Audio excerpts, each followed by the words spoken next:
Chapter 5. Breakfast. I quickly followed suit. Descending into the bar room, accosted the grinning landlord very pleasantly. I cherished no malice towards him, though he had been scalarking with me not in a little about the matter of my bedfellow. However, a good laugh is a mighty good thing, and rather too scarce a good thing, the more is the pity. So if any one man, his own proper person, affords stuff for a good joke to anybody, let him not be backward, but let him cheerfully allow himself to spend in that way. And the man that has anything bountifully laughable about him, be sure there is more in that man than you perhaps think for. The barroom was now full of the boarders who had been dropping in the night previous, and whom I had not yet had a good look at. There were nearly all whalesmen, chief mates and second mates and third mates, sea carpenters and sea keepers and sea blacksmiths, and harpooners and ship keepers, a brown and brawny company, with bosky beards, an unshorn, shaggy set, all wearing monkey jackets for morning gowns. You could pretty plainly tell how long each one had been ashore. This young fellow's healthy cheek is like a sun-toasted pear in hue, and would seem to smell almost as musky. He could not have been 3 days landed from his Indian voyage. That man next to him looks a few shades lighter. You might say a touch of satin wood is in him. And the complexion of a third still lingers a tropic tawn, a slightly bleached withal. He doubtless has tarried whole weeks ashore. But who could show a cheek like Queequeg, which, barred with various tints, seemed like the Andes' western slope, to show forth in one array, contrasting climates, zone by zone.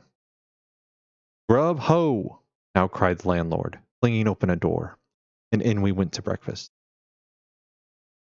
They say that men who have seen the world thereby become quite at ease, quite self-possessed in company. Not always, though. Ledyard, the great New England traveler, and Mungo Park, the Scotch one, of all men, they possess the least assured parlor. But perhaps the mere crossing of Siberia in a sledge drawn by dogs as Ledyard did, or the taking a long solitary walk on an empty stomach in the black heart of Africa, which was the sum of poor Mungo's performances. This kind of travel, I say, may not be very best mode of attaining a high social polish. Still, for the most part, that sort of thing is to be had anywhere. These reflections just here are occasioned by the circumstance that after we were all seated at the table, and I was preparing to hear some good stories about whaling, to my no small surprise, nearly every man maintained a profound silence. And not only that, but they looked embarrassed. Yes, here were a set of sea dogs, many of whom without the slightest bashfulness had boarded great whales on the high sea, entire strangers to them, and dueled them dead without winking.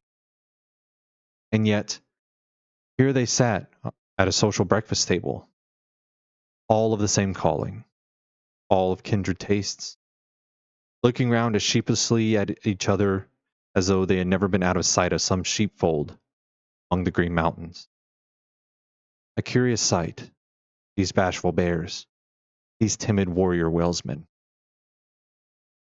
But as for Queequeg, why, Queequeg sat there among them, at the head of the table too. It so chanced, as cool as an icicle. To be sure, I cannot say much for his breeding. His greatest admirer could not have cordially justified his bringing his harpoon into breakfast with him, and using it there without ceremony, reaching over the table with it, to the imminent jeopardy of many heads, and grappling the beefsteaks toward him. But that was certainly very coolly done by him, and everyone knows that in most people's estimation, to do anything coolly, do it genteelly. We will not speak of all Queequeg's peculiarities here, how he eschewed coffee and hot rolls, and applied his undivided attention to beefsteaks done rare. Enough that When breakfast was over, he withdrew like the rest of us into the public room, lighted his tomahawk pipe, and was sitting there quietly digesting, smoking, with inseparable hat on, when I sallied out for a stroll. That is the end of chapter 5.